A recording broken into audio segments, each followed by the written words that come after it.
I didn't have one conversation with anybody about this until I was told I was the captain. I got a call from Seth and John and Zach, and I had trouble.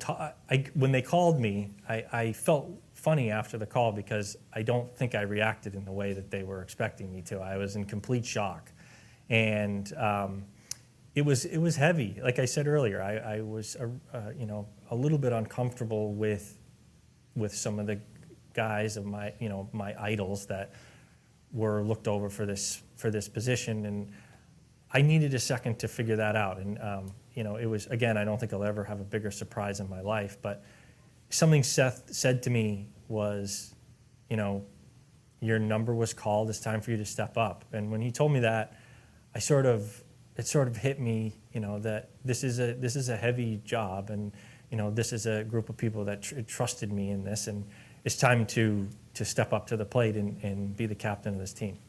So I had just finished 3 weeks on the road. I drove home from Hartford with a 3 and a 6-year-old, 3-hour drive. So we were back home. We finally got them down to bed, and I sat in my chair, and I finally had some time to relax. I had 3 weeks off. And the phone rang, and it was Seth Waugh, and I answered it. And he had some pretty incredible news that I had no clue was coming. And Zach Johnson is the one who told me that I was going to be the Ryder Cup captain in 2025. And I think it just speaks to what kind of man and person Zach Johnson is. I have just such respect for him.